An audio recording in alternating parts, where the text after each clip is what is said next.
Boa noite. A gente atacar bloco baixo é sempre um cenário muito específico, né? O Guardiola usa uma frase que ele fala que a equipe que joga em bloco baixo joga por uma bola, e a equipe que ataca um bloco baixo também precisa atacar por uma bola, porque você precisa minimizar o número de erros, né? E o adversário também que está marcando o bloco baixo, ele não pode errar porque a bola está muito tempo perto do gol dele. E o que esse time, eu acho que evoluiu e tem evoluído é ter paciência. É não desesperar, é não ficar afoito, não ficar afobado. É saber que o jogo nos 90 minutos vai ter momentos que a gente vai atacar muito bem o bloco baixo, vai criar chance de gol, mas também vai ter uma competência do adversário em puxar alguns contra-ataques, porque é do jogo, né? Se a gente pegar o melhor, talvez o melhor time do mundo para atacar bloco baixo é o próprio Manchester City, em alguns momentos toma contra-ataque também, porque não é simples criar chance de gol com tantos jogadores defendendo a área do adversário, né? E o Botafogo faz muito bem isso. Eles ganharam o amistoso contra o Novo Horizontino de 2-0, né? E a gente analisou muito esse amistoso deles. E é um cenário difícil porque eles defendem bem a própria área, eles têm boas coberturas. Quando eles recuperam a bola, eles são muito agressivos com o extremo oposto. Então, eu acho que a gente teve boa capacidade de ter paciência, de coordenar a equipe para atacar dentro do bloco, para se aproximar também, para diminuir as distâncias que tinha de relação de nossos passos. A gente criou chance de gol a partir disso, a gente teve chance no primeiro tempo, teve chance no segundo tempo. E aí o gol foi um belo gol, né? Um gol bonito, um gol onde a gente também teve paciência para trocar passe de 3, 4 metros ali. E aí acertar o momento concreto que foi o que estava ali para definir a jogada para nós, mas eu queria ressaltar a paciência da equipe para poder atacar o bloco baixo e ter a oportunidade de fazer o gol e concretizar como foi feito. Boa noite, William, Felipe Minto, Rádio Elo Sabará. Queria que você falasse um pouquinho, primeiro tempo do América dominante, com chances, já poderia ter vencido, teve 2 chances claras com o Fabinho. E no segundo tempo, o América toma um susto, né? Que o Botafogo começa tendo grandes chances, os primeiros 7, 10 minutos são do Botafogo. E aí eu queria saber de você, qual foi a chave para a mudança de postura do time, para o time voltar a criar chances, principalmente depois da entrada do Miguelito, aí o América volta a dominar, o Botafogo praticamente não incomodou mais. Foi só a entrada do Miguelito ou teve algum ajuste tático que você teve que fazer para o América voltar a ter essa dominância no segundo tempo? Legal. Eu acho que isso tudo começa na capacidade de ter paciência e entender o jogo, né? Realmente a gente no começo do segundo tempo ofereceu um pouco mais de contra-ataque para o Botafogo. E eu acho que naquele instante a equipe não se desesperou. Não teve desespero, ficar afoito, agora a gente vai tomar o gol, agora a gente não vai fazer o gol, agora a gente precisa resolver isso aqui de qualquer maneira. Não desorganizou, a gente continuou focado na estratégia. Aí eu coloquei o Barros para atacar um pouquinho mais do lado direito, depois eu inverto ele com o Miqueias, volto o Miqueias para perto do Fabinho, trago o Barros um pouquinho mais para trás para armar o jogo de frente, como ele fez. Mas eu acho que para além da entrada, óbvio, do Miguelito, de todos os jogadores que têm entrado e ajudou, assim como foi o Barros, eu acho que a capacidade dos mesmos jogadores que estavam em campo e dos que entraram e dos que saíram para dar apoio para os que entraram é de ter paciência. Esse jogo, um jogo igual o de hoje, não se ganha na afobação, não se ganha de maneira aloprada, não se ganha de maneira querendo ser vertical de qualquer maneira e sem vantagem, porque da mesma maneira que você vai rápido para frente, você pode ter que correr rápido para trás. E acho que o nosso torcedor hoje ele foi muito paciente também. E eu acho que isso é fundamental para nós, porque isso dá tranquilidade e paciência para os jogadores dentro do campo. Os adversários que forem vir aqui mais uma vez durante esse ano vão vir com bloco baixo também de novo, eu acredito. E essa paciência da torcida com a gente, de ter paciência de ver a gente trocando passe e por vezes a gente mudando o ritmo, sendo mais lento para depois ser rápido, sendo rápido para depois ser um pouquinho mais lento, para tentar atrair o adversário e a torcida apoiando o tempo todo, incentivando o tempo todo, cantando o tempo todo, tendo paciência com a nossa posse, deixa os jogadores tranquilos para tomar a adesão que precisa ser tomada. E assim, dos 90 minutos é difícil a gente falar que a gente vai também controlar tudo o tempo todo durante os 90, né? Eu acho que eles tiveram realmente ali 7, 10 minutos para eles, mas se a gente pegar boa parte do jogo foi muito mais para nós do que para eles. E eu acho que aí a gente foi merecedor da vitória por esses motivos. William, dos volantes que você tem à disposição, né? Miqueias, o Cauã Barros, o Diniz que você não pode contar, o Felipe Amaral, o Amaral que tem menos minutagem. E até foi uma surpresa ele começar jogando, a gente até esperava que começaria com o Cauã Barros.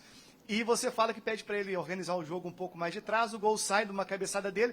Passou também por isso, de ter um volante que jogou mais a temporada, mais acostumado no banco, por uma mudança no segundo tempo, ou não teve absolutamente nada disso, foi pelos trabalhos da semana. O que você pensou em colocar o Felipe Amaral e não o Cauã Barros no jogo de hoje? Legal, o Amaral tem uma boa capacidade no dia a dia, no treino, de de ter passe cavado em cima da linha adversária, né? Ele consegue com pequenas distâncias tentar achar as costas dos zagueiros. E eu precisava de um jogador que viesse por detrás do bloco defensivo e que ao mesmo tempo cobrisse o Marlon. Porque o Marlon acabou sendo amplitude, o Marlon o apoio de circulação, o Amaral o apoio de circulação e o Amaral com a capacidade de circular a bola e de pingar a bola nas costas da defesa. E aí depois eu inverto, né? Eu tento trazer o Miqueias um pouco mais para o lugar do Amaral. E depois eu consigo encontrar melhor quando eu adianto o Miqueias para frente e puxo um pouquinho mais o Barros para trás. O Barros tem mais espaço de circulação.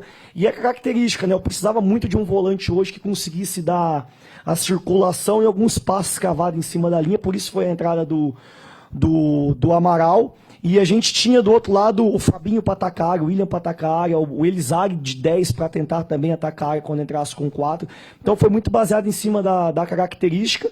E aí depois do intervalo eu mudo pela questão do cartão amarelo, porque ele tinha que defender a transição do Marlon. E aí eu corri um risco ali de alguma falta no extremo oposto do Botafogo. O campo estava liso também, então qualquer deslize ali poderia ocasionar uma falta de matar contra-ataque. E eu resolvi fazer essa troca e eu fico feliz porque também assim...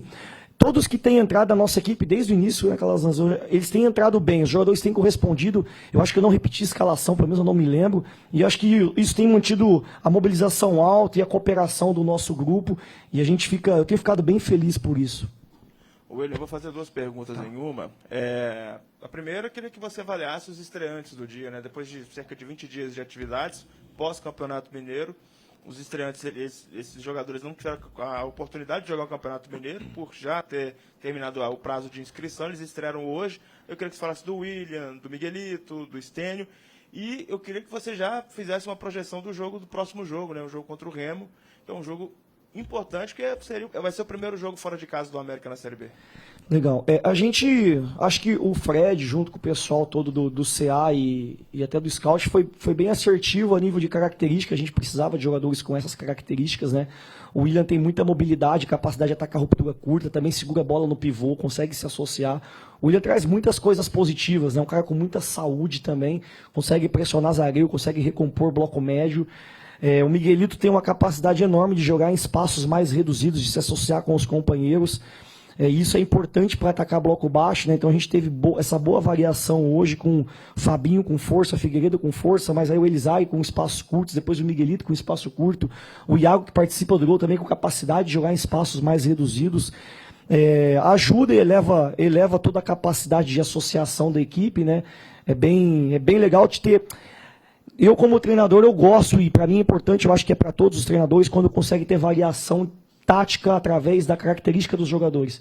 E esses novos jogadores que entraram, eles não dão essa capacidade. O próprio Stênio nos dá muita capacidade de fazer transição, de puxar contra-ataque. Ele é muito semelhante ao Figueiredo, né? Então, quando eu troco um pelo outro, a característica é semelhante a nível do que é puxar contra-ataque, de recompor bloco defensivo, de acompanhar o ala do adversário. Eu fico feliz, estou feliz, o América cresce com isso, né? Isso nos fortalece como elenco, como grupo, e nos dá mais probabilidade de poder ter sucesso durante os jogos. Eu te confesso que eu não vi ainda o Remo, eu não vi, eles não jogaram na rodada também, né? Então eu tinha visto jogos deles no campeonato estadual, mas mudou o treinador, né? O Rodrigo saiu, e eu vou agora parar para valer, para ver e focar. É óbvio que muda um pouquinho a questão da temperatura, jogar lá é difícil, assim como em Amazonas, né? Tem uma questão toda do que a temperatura, é um lugar muito mais abafado, mais úmido ao mesmo tempo, é úmido e quente, né? Tem uma especificidade do local, então a gente vai estar atento com tudo isso, respeitar o nosso adversário, respeitar o Remo. É o primeiro jogo do Remo no retorno da Série B dentro de casa, né? Então a gente vai tentar fazer o nosso melhor lá e eu vou tentar fazer o que eu posso de melhor em relação à análise que é do Remo para o jogo da segunda rodada.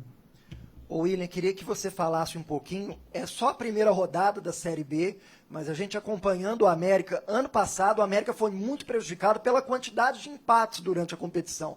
Acabou que chegou na reta final e já não tinha muitas chances de conseguir o acesso. Então queria que você projetasse a expectativa do grupo, do William, qual a expectativa para o América na Série B em 2025, principalmente jogos em casa, o América invicto há muito tempo jogando no Independência.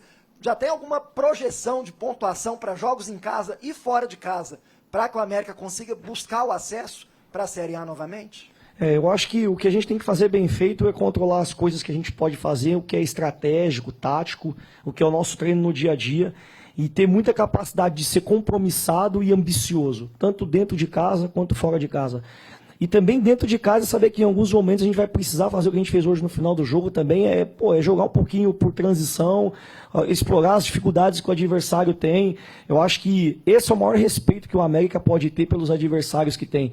É saber que a gente tem que ter compromisso com o que é o bloco defensivo nosso, com o que é o nosso bloco baixo, é ter compromisso com a segunda bola também, é saber jogar o jogo do campeonato, é um campeonato que tem muita primeira e segunda bola, hoje foi muito isso com o adversário atacando, é saber também que tem bola parada, como teve hoje o adversário, falta lateral quase que da intermediária defensiva nossa, eles cruzavam a bola dentro da área, então isso tudo é respeitar.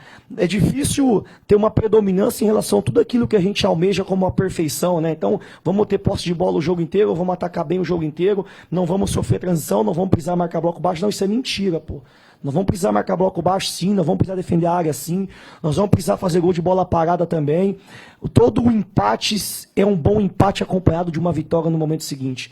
Eu acho que os empates ano passado também não é tão negativo quanto parece, apesar do time não ter subido, né? Porque você está somando ponto. Tem aquela história, né? Melhor ganhar um e perder duas do que empatar 3 seguidos, né? É melhor empatar e ganhar e não perder. Eu acho que isso que é melhor, né? Então é isso que a gente precisa buscar, mas é jogo a jogo, ponto a ponto, estratégia a estratégia, tentar ser muito ambicioso e muito compromissado com aquilo que pode oferecer o jogo para nós, assim como foi hoje. William, no próximo dia 11 de abril, na outra sexta-feira, fecha essa janela extra aí de jogadores que atuaram no Campeonato Estadual. O que você tem conversado com o Fred? Você está querendo ainda um atacante mesmo? O Edu já arrumou um clube, o Nicolas deve ficar no Paysandu. Qual é a posição? Tem posição carente? Tem alguma peça que o William ainda está pensando para fechar o elenco até o meio do ano, pelo menos? Se eu sou o bruxo, eu falo pro Fred que ele é o mago. Então, eu chamo ele de mago, né? Se eu chamar ele de bruxo, ele me dá bronca. Não, você é o mago, então. Ele tá trabalhando. É um cara, ele tem, assim, eu tenho que elogiar o Fred, porque o Fred até recebeu algumas críticas, assim, que eu acho que são injustas, porque o Fred, em 5 anos no clube, ele com os jogadores da base, conseguiu vender 100 milhões em jogadores. Isso dá 33 milhões nos últimos 3 anos, né? Nenhuma Copa do Brasil dá 33 milhões por ano. Eu acho que essa é a grande SAF do América, né? É o grande lucro do América, é conseguir fazer jogadores esportivamente para o clube e para o mercado, né? Porque o América é um clube que precisa disso. E a janela, todas as contratações que o Fred construiu junto com o departamento de scout, junto com nós da comissão, foram muito assertivos, né? Eu tenho acompanhado vocês têm elogiado muito isso. Acho legal, acho bacana, porque da mesma maneira que a gente tem que aceitar quando a crítica ela precisa vir, e tem que vir mesmo, até do torcedor, mas também eu tenho que ressaltar que vocês também têm elogiado a nossa janela, assim como foi a contratação do Mendes, do Miqueias, do Barros, do Mariano na reposição com o Matheus Henrique.